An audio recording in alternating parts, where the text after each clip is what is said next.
Dzień dobry. Zmierzam w tym momencie nad jezioro Dąb, skąd mam nadzieję uda mi się zwodować, następnie wpłynąć do rzeki Różyca i kawałek dzisiaj sobie tą rzeką przepłynąć. Następnie w miejscu, gdzie jest to legalne, rozbiję obóz i przenocuję w tą listopadową mroźną noc. Zapowiadają około 0 stopni, więc będzie to dobra okazja, żeby przestawić się z noszenia letniego i jesiennego sprzętu na sprzęt zimowy. Zobaczyć, co pasuje, co nie pasuje, co trzeba wymienić na coś innego. Także zapraszam. Jezioro, do którego zmierzałem, jest jakieś 200 metrów w tamtą stronę, ale odgradzają je spore chaszcze, więc zdecydowałem się wejść na rzekę ciutkę wcześniej. Tu wydaje się być ładne miejsce, więc zabieram się do roboty.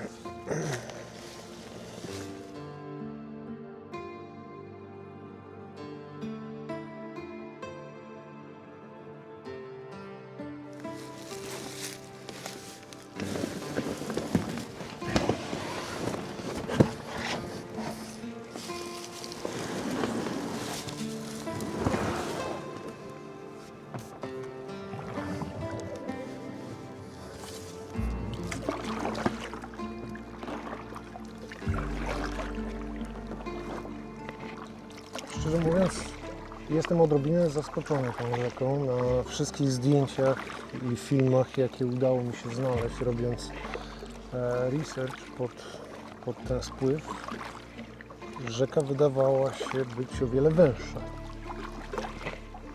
A tutaj jest dość szeroko, fakt płytko, ale praktycznie żadnego wyczuwalnego nurtu. Możliwe, że to z powodu bliskości tego jeziora, które jest za nami, i może się jeszcze tu zwęży.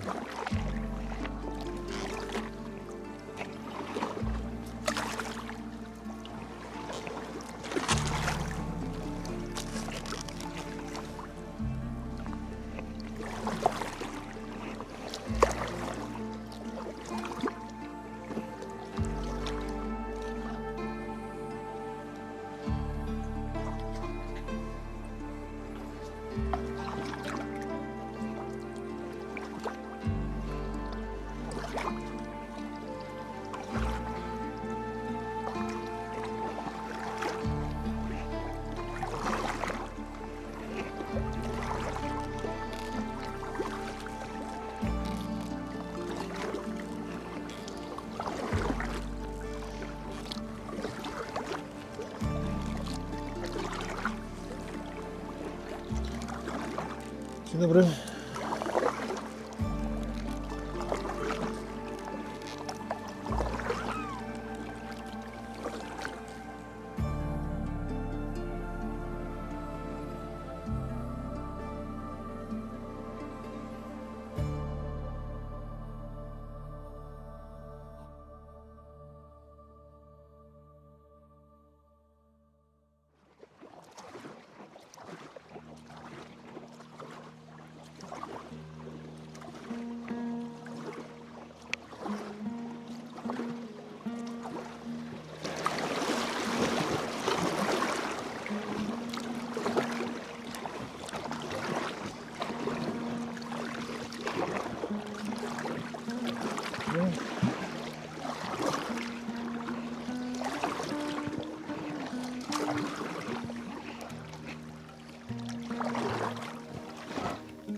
No tak płynę i płynę i nawet nie tyle, co nie ma dobrych miejsc na obozowisko, a nie ma nawet dobrych miejsc, żeby wyjść na brzeg.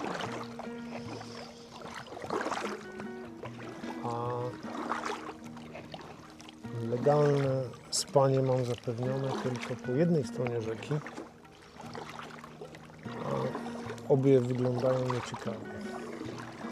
Trzeba zrobić zwiat, czy ja tu w ogóle będę w stanie przejść, a tym bardziej ciągnąc Packraft.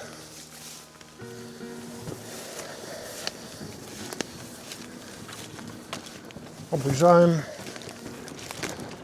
wszystko, co tutaj dookoła się znajduje. Jest parę fajnych miejsc tam pod tymi świerkami.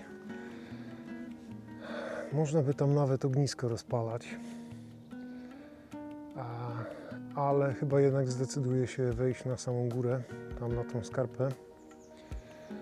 Ze względu na to, że z tej skarpy będzie w nocy spływać zimne powietrze. Tu na dole dodatkowo będzie wilgotność większa, co wszystko sprawi, że mogę zmarznąć. A tam u góry powinienem znaleźć kawałek odkrytej polanki i ustawię się tak, żeby jak najszybciej słońce tam wpadało z rana. I dzięki temu powinno być całkiem przyjemnie. Tylko trzeba się tam dostać. Co ja mam z tymi skarpami i wnoszeniem Packrafta na każdą skarpę, jaką znajdę po drodze?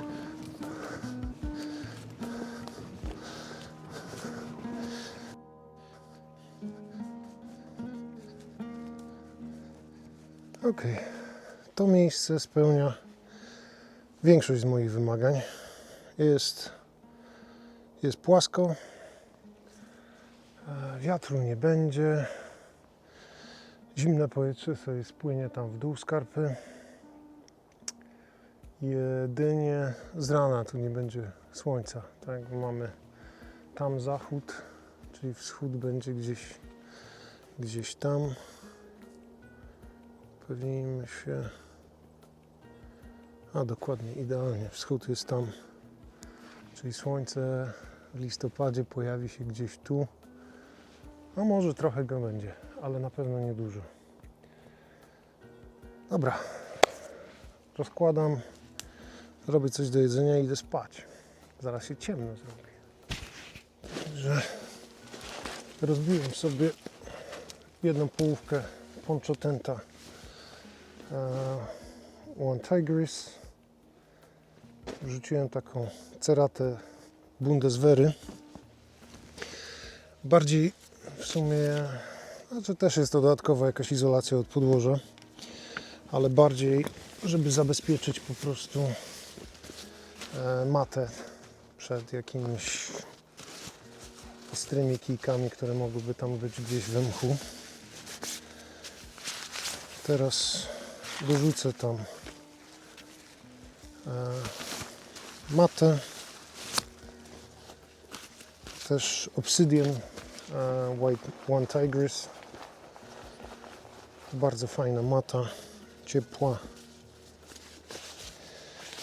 No, więc dorzucę matę, a następnie wrócę nad rzekę nabrać wody, ponieważ zapomniałem tego zrobić, a zaraz mi się skończy zapas, który mam. To jest naprawdę, robię notatkę mentalną na temat nabierania wody.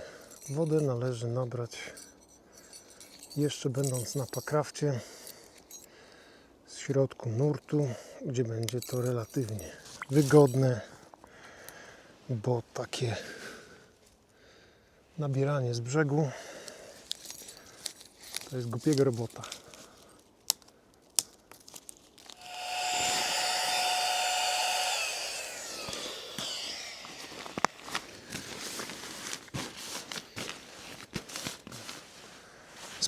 Spanie będzie wyglądało w ten sposób. Mam tam rozłożoną już matę, która porządnie będzie mnie izolowała. Na to pójdzie biwi z góry i taki ultralightowy, lekki śpiwór puchowy.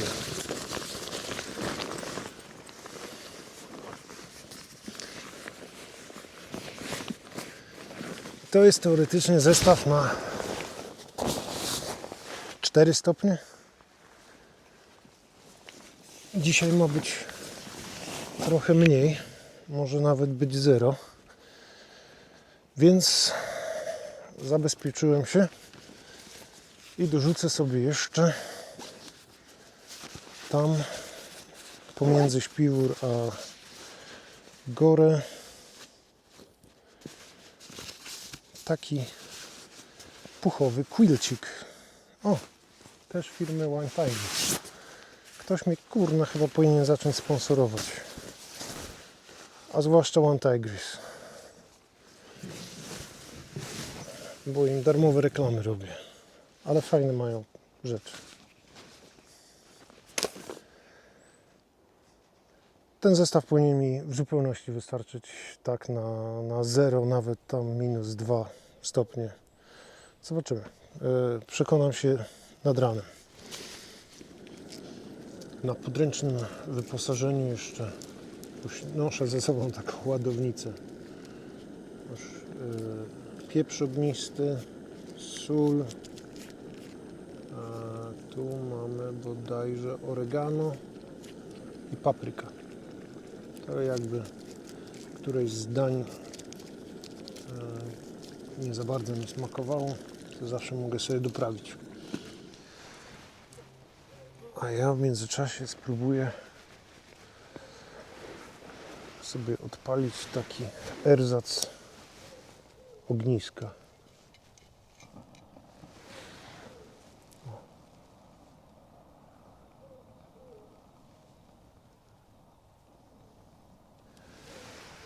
Ciepła to raczej nie da, ale przynajmniej będzie można sobie popatrzeć na płomyk. Słońce zaszło już całkowicie jakiś czas temu. Zrobiło się mocno zimno. Temperatura gwałtownie spadła, jak tylko słońce zaszło. Więc powoli szykuję się do spania. I jak na razie lampka sprawdza się bardzo fajnie. Zobaczymy, ile gazu zużyje, jak jeszcze chwilę pochodzi.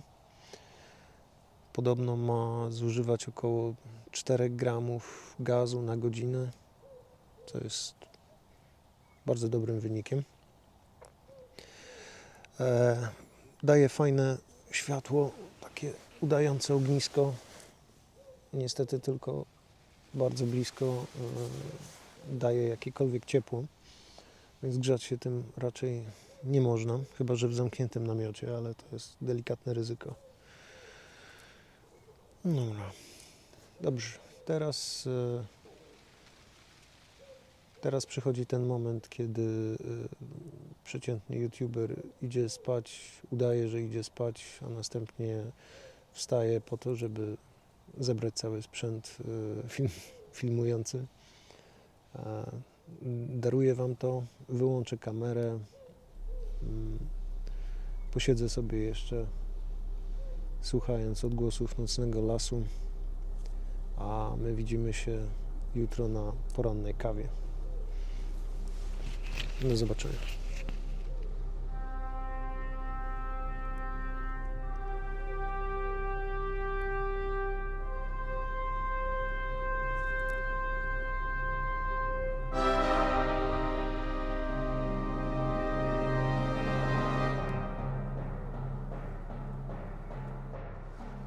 Dzień dobry. Pobudka około godziny 6.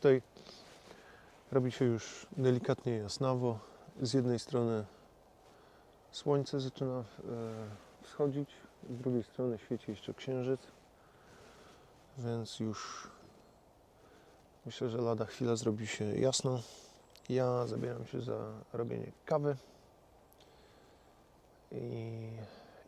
i po kawie pakuję się i lecimy dalej. W ramach oszczędzania wagi gotuję wodę w butelce, w której mam wodę pitną, ale Z drugiej strony wziąłem 2 kartridże gazu. Bałem się, że ta lampka zużyje sporo gazu, ale tak naprawdę te parę godzin, że 4 godziny się paliła, jak nie więcej. Wcale chyba na tym kartridżu wrażenia nie zrobiło, bo nadal jest tam sporo gazu. Te dźwięki, które słyszeliście, wydawał palnik. Ta lampka jest praktycznie bezgłośna na tej długości płomienia. Oczywiście, jeżeli ją bym rozkręcił maksymalnie, płomień by wyskoczył powyżej tego szkła, to wtedy by było ją słychać, lekkie syczenie, ale przy takim płomieniu jest praktycznie bezgłośna. Dobra, zamknę tu, żeby mi mrówki nie potopiły się w kawie. A teraz poczekam, aż to mi się ładnie zaparzy. Amerykańscy naukowcy ostatnio odkryli, że jeśli zrezygnować z kawy całkowicie, podobno w ciągu 2 tygodni można się pozbyć resztek chęci do życia. Teraz update po spędzonej tutaj nocy. Było ciepło. Temperatura na pewno nie spadła do zera. Może faktycznie tam w tej dolince, gdzie zakładałem, że całe to zimne powietrze spłynie. Ale tutaj było zdecydowanie na plusie i to 2-3 stopnie na plusie. Także w tym zestawie śpiwora z quiltem okryty Gore-Texem było mi bardzo ciepło. Momentami nawet za ciepło. Bo się obudziłem gdzieś o godzinie 5 nad ranem właśnie. Odrobinę zgrzany. Na szczęście nie aż tak, żeby się zacząć pocić, ale było mi bardzo ciepło.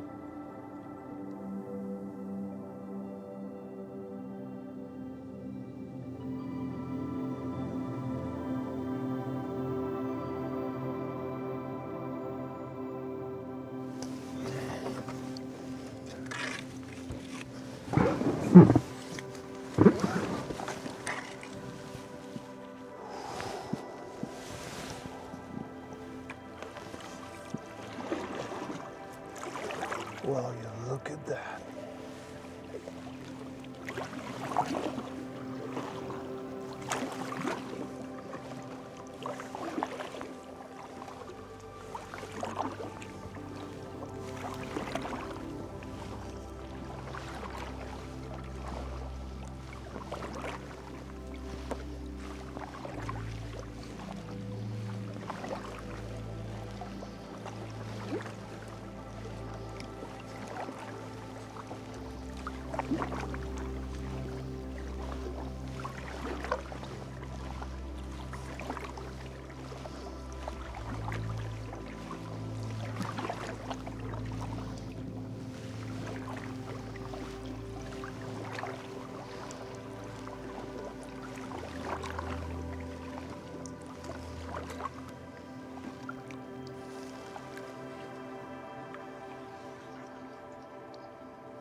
Musiałem zrobić małą przerwę, żeby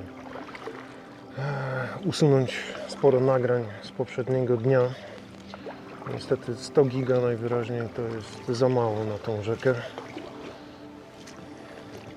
A tutaj się zrobiło pięknie, nurt się wybystrzył, a ja nie mam na czym nagrywać.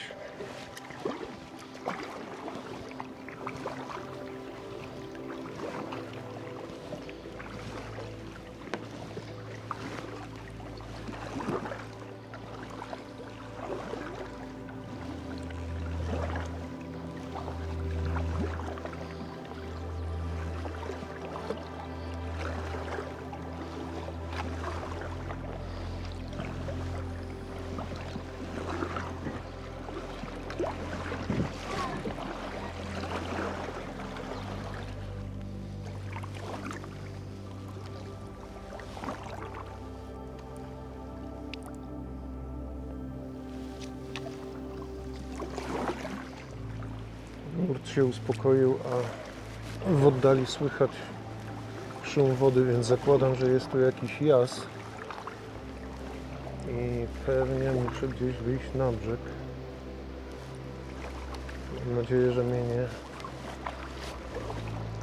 ściągnie gdzieś. Zdecydowałem, że tutaj zakończę dzisiejszy wpływ. Jest całkiem fajnie.